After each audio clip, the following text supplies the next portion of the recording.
Welcome student. So in this period we are going to study about the internal structure of the heart. So first of all we will see about the chambers known as atria. So these atria are thin walled and they are receiving chambers of the heart. Now what they receive the blood, so called as receiving chambers of the heart. And these atria, they are separated from each other by the interauricular septum. Inter म्हणजे दोघांच्या मधील, कोणत्या दोघांच्या मधील, तर दोन ऑरिकलच्या मध्ये जे सेप्टम आहे त्याला म्हणायचं इंटर ऑरिक्युलर सेप्टम. या ठिकाणी हे राईट ऑरिकल आहे आणि हे लेफ्ट ऑरिकल आहे. या दोघांच्या मध्ये हे जे पार्टिशन आहे की नाही, या पार्टिशनला म्हणायचं इंटर ऑरिक्युलर सेप्टम, दोन ऑरिकलच्या मध्ये असणारं septum. Now this septum has an oval depression called as fossa ovalis. Oval अंडाकृती असे एक डिप्रेशन, थोडीशी खाच आहे त्या ठिकाणी. Oval depression is there and that depression here is called as fossa ovalis. Now what is fossa ovalis? It is the remnant of the embryonic aperture called as foramen ovalis. आता सर्वात प्रथम आपण रेमनंटचा अर्थ बघूया. Remnant is a small portion remaining of a larger thing. म्हणजे एखादी थोड्याशा आकाराने मोठ्या असणाऱ्या गोष्टीचा छोटासा एखादा पोर्शन जो उर्वरित आहे, मागे राहिलेला आहे, त्याला म्हणायचं रेमनंट. तर हा कशाचा रेमनंट आहे fossa ovalis?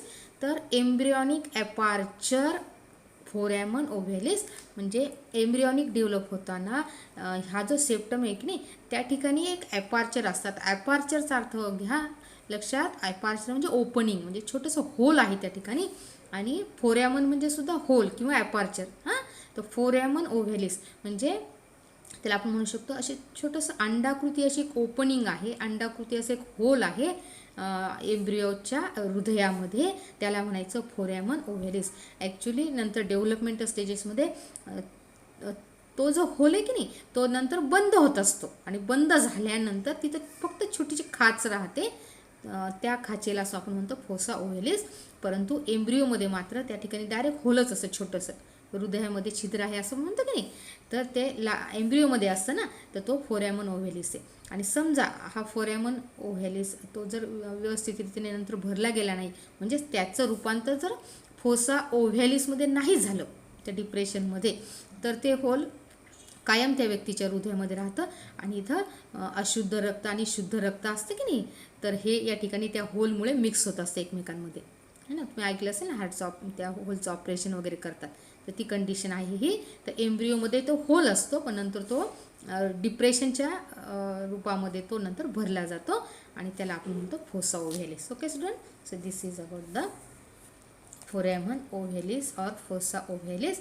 Now next one, the superior vena cava also called as precaval vein and the inferior vena cava also called as postcaval vein and the coronary sinus. So these three actually veins open in the right atrium. मी मागच्या तासात तुम्हाला सांगितलं right उजवा या ठिकाणी नेहमी अशुद्ध रक्त असतं. हा राईट ॲट्रियम आहे, हा राईट व्हेंट्रिकल आहे.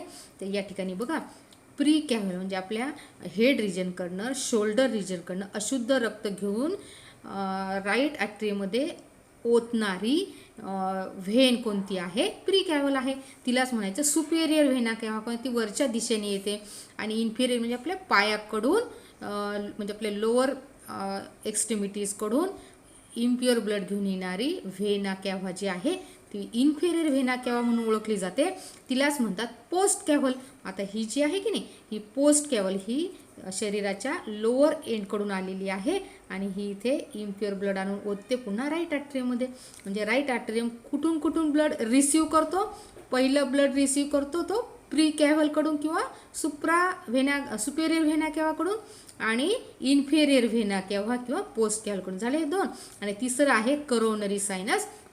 तुम्हाला आठवत असेल मागच्या तासात मी तुम्हाला सांगितलं की coronary artery supply oxygenated blood to the heart and coronary vein collects deoxygenated blood from the heart.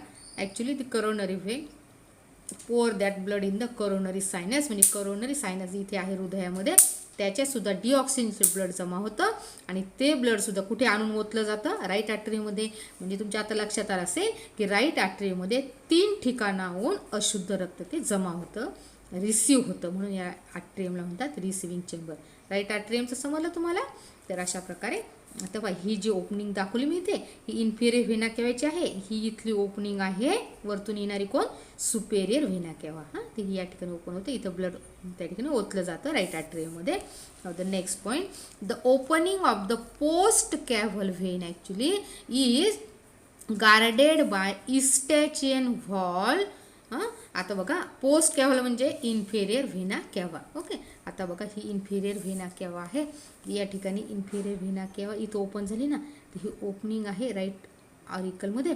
तर इथे एक झडप असते. तर त्या झडपेचं नाव आहे इस्टॅचियन व्हॉल.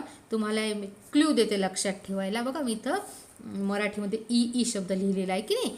तर या ठिकाणी बघा, हा पहिला ई आहे ना, इन्फेरियर व्हेना केव्हासाठी लक्षात ठेवायचा. हा ई म्हणजे इन्फेरियर व्हेना केव्हा, आणि हा दुसरा ई आहे इस्टॅचियन व्हॉल म्हणजे इन्फेरियर व्हेना केव्हा. जिथं ओपन होते की नाही राईट आट्रियममध्ये, तिथे एक झडप आहे, त्या झडपेचं नाव आहे इस्टॅचियन व्हॉल. ही झडप कशासाठी बघा, की एकदा इन्फेरियर व्हेना केव्हामधलं ब्लड राईट आट्रियममध्ये ओतल्यानंतर ते ब्लड पुन्हा रिटर्न जाऊ नये त्या व्हेना केव्हामध्ये. लक्षात का, रिटर्न जाऊ नये म्हणजे बॅकवर्ड फ्लो इज प्रिव्हेंटेड, त्याला रोखलं जातं ते त्या ठिकाणी, म्हणून ती झडप आहे.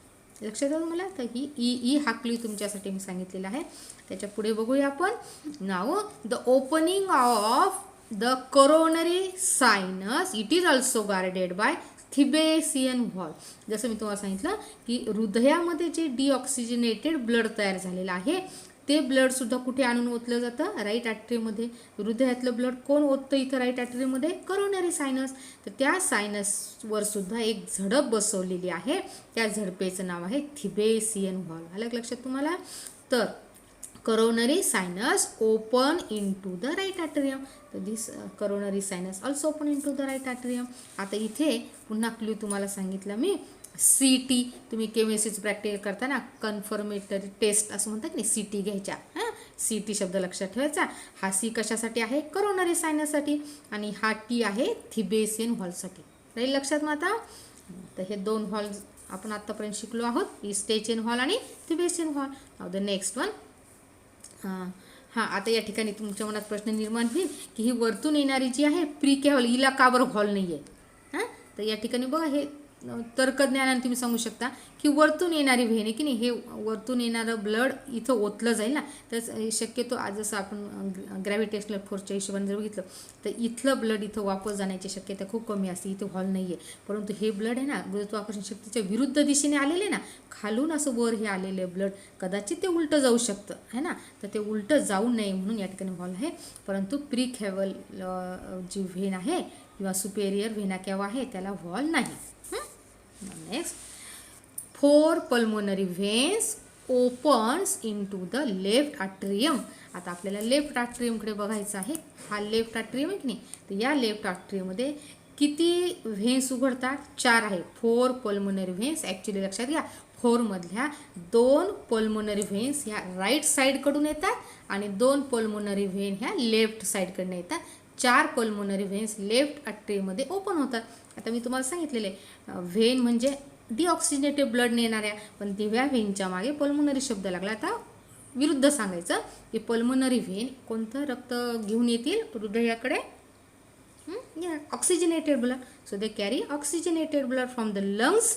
Okay, and they open in to the left atrium. अशा प्रकारे लेफ्ट आट्रियममध्ये ब्लड ओतलं जातं पल्मोनरी व्हेनच्या साह्याने. Now openings of these pulmonary veins here, these are without valves. पुन्हा लक्षात घ्या की हे जे 4 पल्मोनरी व्हेन्स शुद्ध रक्त आणतात की नाही, त्यांच्या ओपनिंगजवळ कोणतीही झडप नसते. So they are without valves. Now next, both the atria open into the ventricles by the atrioventricular apertures. आता हे 2 आट्रिया आहेत की नाही, 2 व्हेंट्रिकल्समध्ये ओपन होतात. Right atria opens into the right ventricle, left atria opens into the left ventricle, and here there is an aperture in between these atria and ventricles. Okay, so this aperture that is called as atrioventricular aperture. बघा, atrioventricular म्हणजे atrium आणि व्हेंट्रिकलच्या मध्ये असणारी opening. Aperture म्हणजे opening आहे.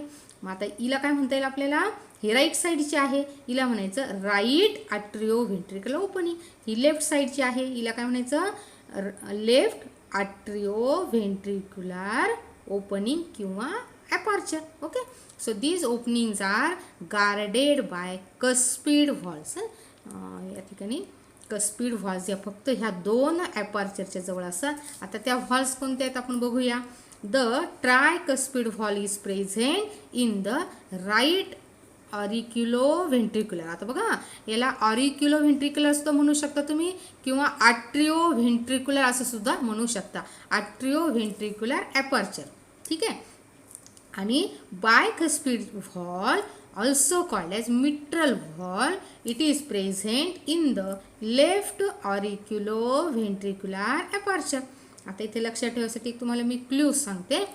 हा right side आहे ना, राईट उजवा 3 अक्षरी आणि ट्राय म्हणजे पण 3 आहे. हां, तर मराठीमध्ये ज्याला आपण त्रिदल झडप म्हणतो की नाही, त्रिदल झडप ही उजव्या भागामध्ये आहे.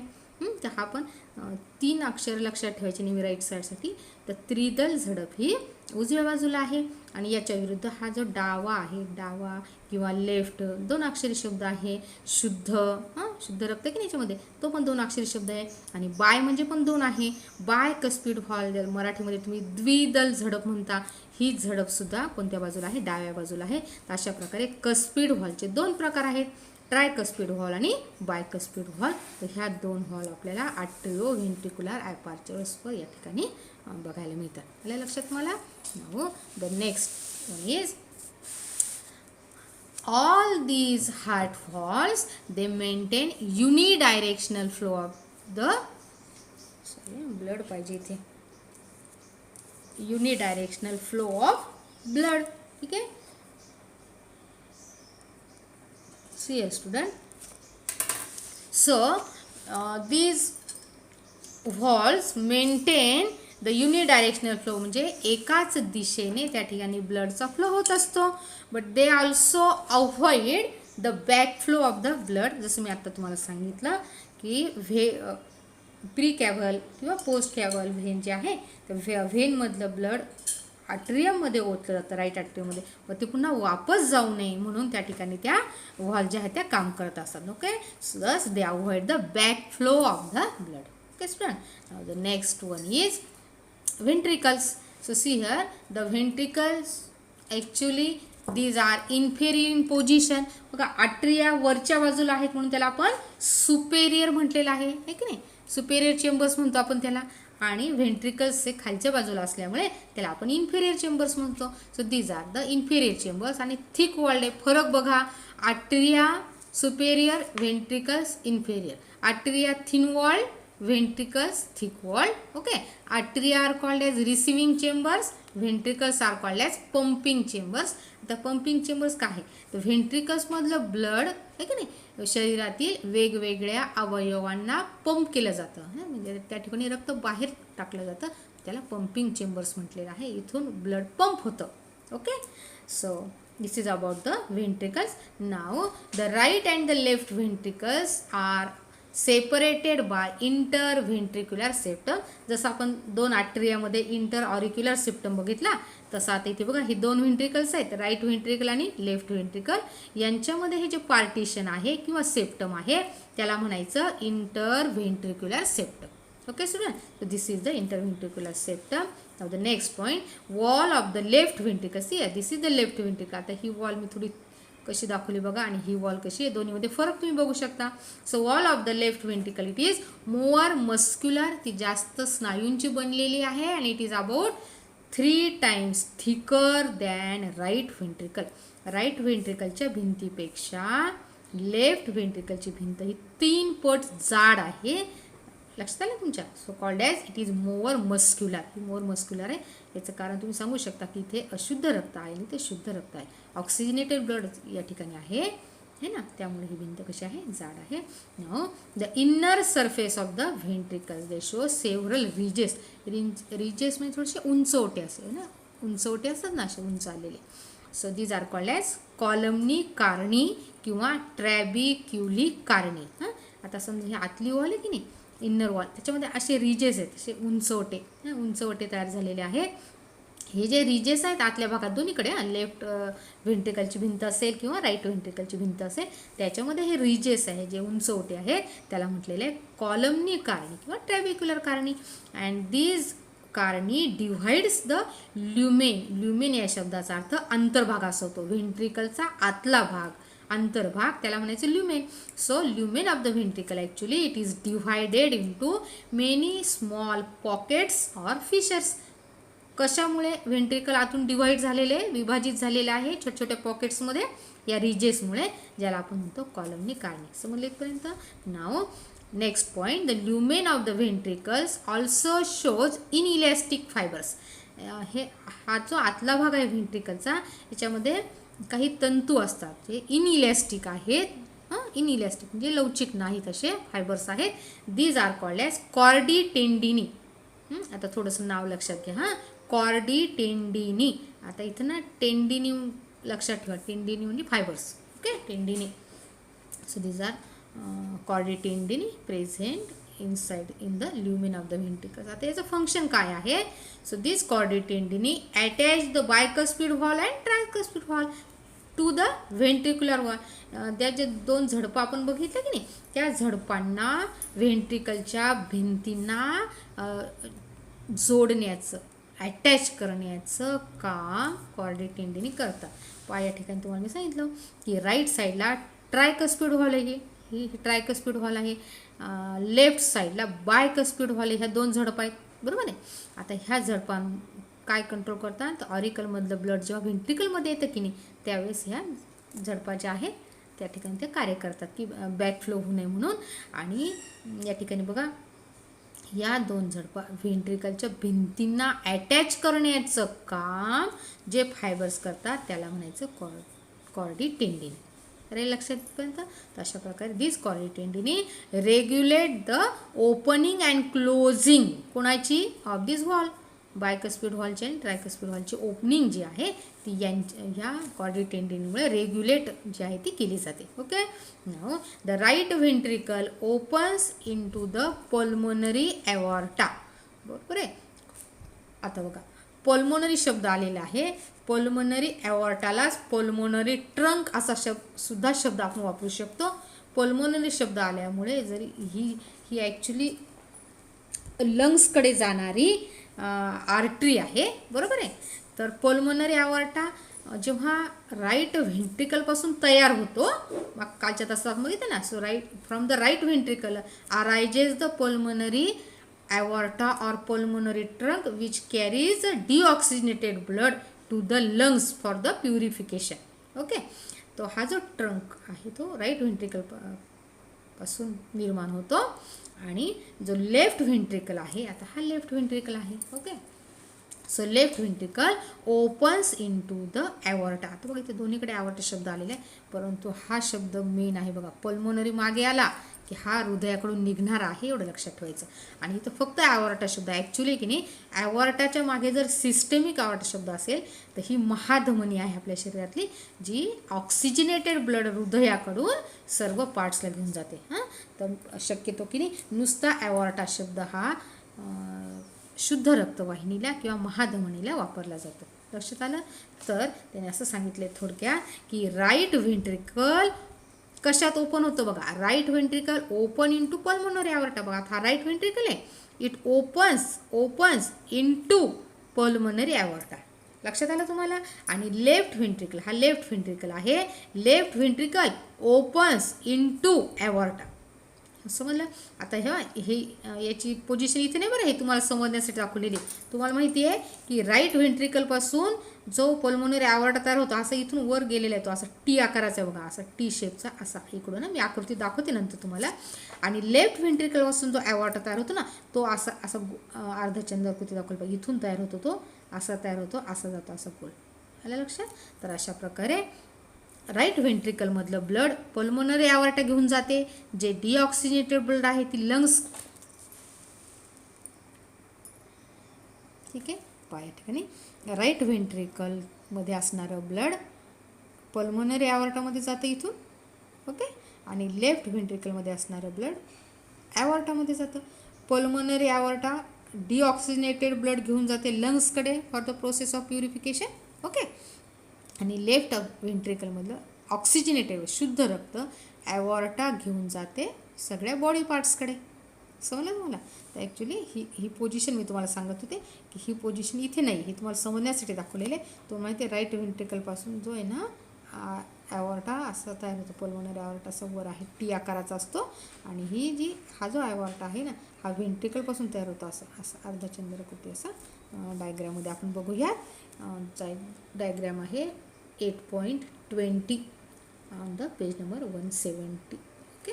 So actually the openings of these aorta, systemic aorta and pulmonary aorta, these are guarded by 3 semilunar valves each. Semilunar या शब्दाचा अर्थ होतो अर्धचंद्राकृती. अर्धचंद्राकृती झडपा. आता बघा 3 लिहिलेले आहे आणि ईच लिहिलेले, म्हणजे बघा इथे पण 3 आहेत, इथे 3 अर्धचंद्राकृती झडपा आहेत आणि इथे पण 3 आहेत. समजलं तुम्हाला. सेपरेट आहेत. ॲवॉर्टाच्या ओपनिंगजवळ पण 3 आणि पल्मनरी ॲवॉर्टाच्या ओपनिंगजवळ पण 3 अर्धचंद्राकृती झडप आहेत. आणि तुम्हाला माहिती आहे झडप असली की तिचं काम काय आहे, to prevent backward flow of the blood.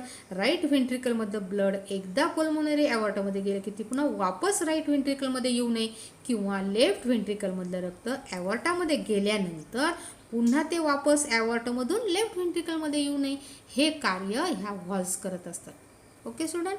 तर अशा प्रकारे व्हॉल्व्सबद्दल आज आपण शिकलो. Eustachian valve, Thebesian valve, tricuspid valve, bicuspid valve, okay, and semi lunar valves. Okay. I will show you the diagram, page number 170. See here student, this is the internal structure actually. See here. Now, see here, superior vena cava. Okay. This is superior vena cava. हा arrow मी इथं दाखवलेला कारण ती वरतून blood घेऊन येते इथे आणि इथे ओतते ती, इथे ओपनिंग येते. याची ओपनिंग इथं दाखवलेली आहे. या ओपनिंगला नाव दिलं इथं ठिकाणी यांनी opening of superior vena cava. का ही जी आहे ना opening of superior vena cava. Right pulmonary artery या ठिकाणी बघा, ही राईट पल्मोनरी आर्टरी आहे आणि इकडे ही लेफ्ट पल्मोनरी आर्टरी आहे. आता बघा हा जो निळा रंगाचा दिसतो की नाही हा पल्मोनरी ट्रंक. बघा हा ट्रंक इथून तयार झालेला आहे. हा कोण आहे, राईट व्हेंट्रिकल. राईट व्हेंट्रिकलपासूनच हा लक्षात ठेवायचा. हा टी आकार आहे ना, हा टी आकार कोणाचा आहे, पल्मोनरी ट्रंकचा, जी इथून डिऑक्सिजनेटेड ब्लड घेऊन जाते राईट व्हेंट्रिकलपासून. ओके. आणि नंतर आहे सेमिलुनार व्हॉल्व्स आहे तिथं, पल्मोनरी सेमिलुनार व्हॉल्व्स या ठिकाणी दाखवलेले आहे. जी ट्रंक आहे ना, ट्रंकच्या बेसजवळ सेमिलुनार व्हॉल्व्स आहेत, अर्धचंद्राकृती झडप आहेत या ठिकाणी. ठीक आहे. त्याच्यानंतर राईट ॲट्रियम आहे, हा राईट ॲट्रियम आहे. ओके. आणि हा खाली त्याच्या राईट व्हेंट्रिकल आहे. दोन्हीच्या मध्ये ट्रायकस्पिड व्हॉल्व आहे. आपण बघितलं ना, ट्रायकस्पिड उजवा भाग ट्रायकस्पिड व्हॉल्व, ॲट्रियम आणि व्हेंट्रिकलमध्ये ट्रायकस्पिड व्हॉल्व आहे. ही खालून येणारी इन्फेरियर व्हेना cava आहे. ही सुद्धा इथं ओपन होते राईट ॲट्रियममध्ये. खालून रक्त घेऊन येते ती, अशुद्ध रक्त इथे होते. ही तिची ओपनिंग समजा या ठिकाणी. ओके. तर ही इथे रक्त होते, ही इकडून इथे होते आणि हृदयाच्या मध्ये जे आहे इथे दाखवलं आहे का त्यांनी, तो भाग नाही दाखवलेला. ओके ठीक आहे. तर करोनरी सायनस जे आहे इकडे, ते करोनरी सायनससुद्धा इथे ब्लड होतं. अशा प्रकारे इथे ब्लड कलेक्ट केलं जातं, रिसिव्ह केलं जातं, म्हणून याला रिसिव्हिंग चेंबर्स म्हणतात. ओके. आणि कॉलमनी कारणी मी तुम्हाला सांगितलं या ठिकाणी ही अशी जे रिजेस तयार झालेले आहेत आतमध्ये, अशी जे रिजेस आहेत की नाही, या रिजेसमुळे ते अनेक पॉकेट्स तयार झालेले आहेत व्हेंट्रिकलच्या आतमध्ये. याला कॉलमनी कारणी असं त्या ठिकाणी म्हटलेलं आहे. त्यानंतर बघा आता ही लाल रंगाची ॲवॉर्टा आहे, ही महाधमनी बघा, ही कुठून तयार झालेली आहे, हे पहा ही जी ना ही ॲवॉर्टा आहे, ही इथून तयार झालेली आहे लेफ्ट व्हेंट्रिकलपासून. जसं हा ट्रंक इथून तयार झाला की नाही, तशी ही ॲवॉर्टा इथून तयार झालेली आहे लेफ्ट व्हेंट्रिकलपासून. आणि ह्या ॲवॉर्टाच्या 3 ब्रँचेस आहेत, काल आपण बघितलं त्याच्यापैकी एक यांनी दाखवलेली इथे लेफ्ट कॉमन कॅरोटिड आर्टरी. काल आपण बघितले की नाही, 3 त्याच्या जे पार्ट्स आहेत ते आपण बघितलेले आहेत. आणि या ठिकाणी कॉर्डी टेंडिनी दाखवलेली आहे. तुम्हाला सांगितलं कॉर्डी टेंडिनी म्हणजे फायबर्स, हे फायबर्स आहेत. तर हे फायबर्स काय करतात, ही जी इथं बायकस्पिड व्हॉल्व आहे की नाही, इथं ट्रायकस्पिड व्हॉल्व आहे, इथं बायकस्पिड व्हॉल्व आहे. ह्या 2 व्हॉल्वला, ह्या भिंतीला जोडण्याचं काम म्हणजे व्हेंट्रिकलच्या भिंतींना जोडण्याचं काम कॉर्डेट इंडेनी करतात. आता बायकस्पिड व्हॉल्व कोणामध्ये आहे? Bicuspid valve present between left atrium and left ventricle, हे दोन्हीच्या मध्ये ही व्हॉल्व आहे. ओके, तर अशा प्रकारे ही व्हॉल्व पण इथे दाखवलेली आहे. त्याच्यानंतर आहे बघा इंटर व्हेंट्रिक्युलर सेप्टम, हा पार्टिशन आहे की नाही, ह्या दोन व्हेंट्रिकलच्या मधलं हे पार्टिशन आहे, याला म्हटलेले इंटर व्हेंट्रिक्युलर सेप्टम. ओके, नंतर हे आहेत लेफ्ट पल्मोनरी व्हेन्स. आता पुन्हा पल्मोनरी शब्द आल्यामुळे उलटं सांगायचं, हे ऑक्सिजनेटेड ब्लड आणतात, हे लाल रंगाचे दाखवलेले आहेत, यांनी ऑक्सिजनेटेड ब्लड घेऊन आल्या. तर इथं बघा पल्मोनरी व्हेन्स इथं 2 आणि इथे 2 दाखवले आहे, म्हणजे राईट साईडच्या 2 आणि लेफ्ट साईडच्या 2 अशा 4 पल्मोनरी व्हेन्स शुद्ध रक्त घेऊन येतात फुफ्फुसाकडून आणि हृदयामध्ये होतात. Okay, so pulmonary व्हेन्स carry the oxygenated blood from the lungs, okay, and pour it into the left atrium. तुम्हाला माहिती लेफ्ट साईडला नेहमी शुद्ध रक्त आहे, लेफ्ट अट्रियममध्ये ओपन होतात ह्या 2 आणि ह्या 2. ठीक आहे, आणखी काय राहिले आता? Pulmonary. Okay student, so this is about the internal structure of the human heart. There may be a question in the exam, काय? Describe the internal structure of the human heart. Okay student, so you have to write about all the valves, arterial chambers, ventricle chambers, etc. Okay student, in the next period we will see about the pumping action of the heart and the conducting tissue of the heart. Okay student, till then goodbye.